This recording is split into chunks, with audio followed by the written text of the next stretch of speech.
Ucela ubulungiswa uKhaya Dlamini ongubaba wamawele elilodwa eligcine-ke lidlulile-ke emhlabeni-ke lo mfana-ke kwasala elilodwa lentombazane iwele-ke okuyilona-ke lisalwela impilo yalo-ke esibhedlela. Nanti udaba oluphelele-ke echaza-ke uKhaya Dlamini-ke ngaleli bhilidi-ke elaseThekwini-ke laphana-ke kuthiwa-ke kukwahome-ke laphana-ke okuyikhona la khona-ke afuna khona ubulungiswa na indaba awuyizwele. Sanibona nonke bakwethu.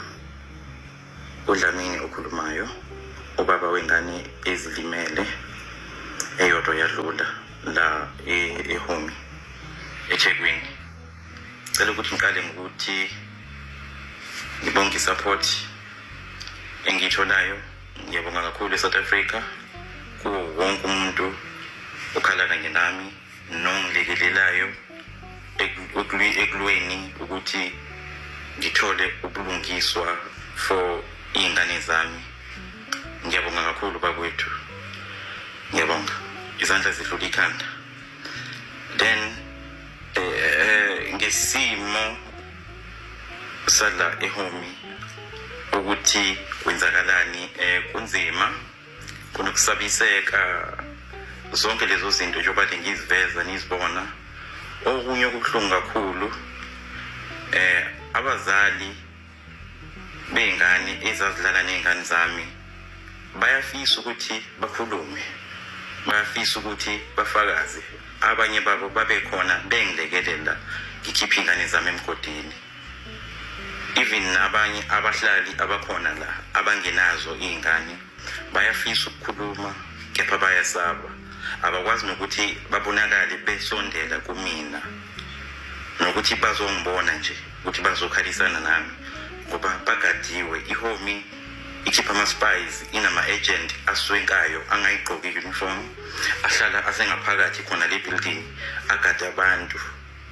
So kunobungozi for wonke umuntu la ngaphakathi ngoba abazi kuzokwenzakalani uma bekhuluma. Okunye okwenziwa iHome ngaphandle kokusabisa abantu, abazali sebe-approachiwe akade bedlala nezingane abanye izingane ekade zidlala nezingane zami, ba-approachwa, ba-offerishwa i-counseling. Kodwa mina njengomzali olinyalwele aqaliwe ngami ukuthi ngi-approachwe ngendlela e-right, ngi-offerishwe usizo, ngi-offerishwe i-counseling. Akekho noyedwa osaqhamukile wakule nkampani le noma kubaphathi bale bhilidi. Okubuhlungu bakhipha ne-statement, baqamba amanga bathi sebebonene nomndeni bayalikhipha usizo kanje. Konke lokho akenzeki. Akekho nomuntu oyedwa engimaziyo waseHome office. Abantu engimaziyo baseHome yilaba abangabasebenzi abasebenza kuleli bhilidi, ibona kuphela engibaziyo. Ebaphathini babo angazi obani abaphathi, akazi nje baxhumane nathi. Into abayenzayo sebengisendela uWhatsApp bathi kumina sicela ukulekelela ngomncwabo, sicela ukulekelela lapho singalekelela khona. Umsendela kanjani umzali wengane elimele uWhatsApp? Umsendela kanjani umuntu oshonelwe uWhatsApp? Kungani ungaveli uzokhuluma naye, ukhombisa ubuntu, uhlale phansi, usho ukuthi indlela eyaphambili njengamanje sibona ukuthi senze kanje ukulungisa lesi simo. Kunalokho basenda uWhatsApp.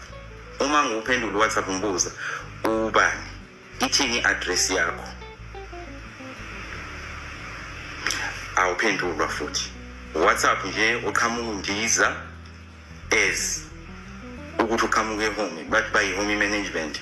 Umsendela kanjani umzali uWhatsApp esesimeni esikanje? Kungani ungaveli uzokhuluma naye? Kuphelile u7 days akaze kuvele ngisho umuntu oyedwa. Even nasesibhedlela kwafika abazali bey'ngane ezazidlala nezingane zami. abasehome azange baqhamuke. Ngokusho komunye umzali owayekhona owasala ngemumva emva kokuthi mina sengiphuthumise izingane esibhedlela, abasehome bafika bathi bazobona ama-lift. So bachuza ukubona ama-lift, bacishe nobufakazi okunokuthi bakhethe ukusindisa impilo yezingane ezilimale ngobudedengu babo. Yilokho-ke okungikhalisa kakhulu. As much as kufanele ukuthi umuntu azile kube njani, kodwa ukulwela ukulungiswa bey'ngane zami angeke ngiyeke ukulwela ukulungiswa bey'ngane zami, ngoba kunobugebengu obukhulu njengoba ngichaza. Abantu bayasatshiswa. Ngesikhathi sekufike u-detective omkhulu wala e-KZN emva kwey'nsukwana esezoqoqa ubufakazi, wabuza kumina wathi bakhona yini abantu obaziyo abangafakaza. Ngamtshela ubaba ngathi bakhona abantu detective abangafakaza kodwa bayasaba. Ngaze ngamfonela omunye umzali ngathi kukhona u-detective la ucela ukukhuluma nawe. Wathi kumina, mfowethu, ngiyafisa ukukusiza kepha ngiyasaba ngendlela isimo esiyisona kuleli bhilidi. Ngiyasaba, angeke ngikwazi. Kuzomele ngisiwe endaweni ephephile, noma ngikhuluma izwi lami lishintshwe kungazwakala ukuthi mina. Futhi uma niqopha ivideo nenze sure ukuthi ubuso bami nibuvezi. Usho kanjalo nje sikhona la ebuilding sinomseshi. Ngamtshela umseshi ukuthi uyazwela-ke ukuthi uthini, ngoba ubhuti ngamfaka ku-loudspeaker. Ngathi uyazwela ukuthi uthini, akuphephile for abantu la, bayasatshiswa, akufanele bakhulume. Ngaleso sikhathi kwakhona amadoda adonsela ku-4 noma ku-5 asehome, amanye ehlomile phambi kwakhe umseshi emile. Umseshi mayekuphuka eyothatha ubufakazi ayamlandela. Enye yazi yam-approach umseshi imbuza ukuthi wenzani. Wathi umseshi, ndoda, samaphoyisa angeke usibuze ukuthi senzani, uyabona senzani, futhi asiyidingi imvume yakho. Eqhubeka lo mfowethu lo othunyelwe ihome ebuza ukuthi imvume niyithole kubani. Wathi umseshi, asiyidingi imvume, siyasebenza la, uyazi kwenzakaleni, ungasibuzi lo mbuzo. So babegqoka into ezimnyama bonke nje, into esiyenziwa ihome. So banama undercover agents angayigqoka i-uniform okufaka abantu engcupheni, engozini. USira kumele uyibhekelele lokho, ngoba i-boss security nehome kumele babe held accountable for lento leyo abayenzayo. Abakwazi ukuthi babe nama-undercover agent e-building agadi abantu ukuthi bangavezi ubufakazi.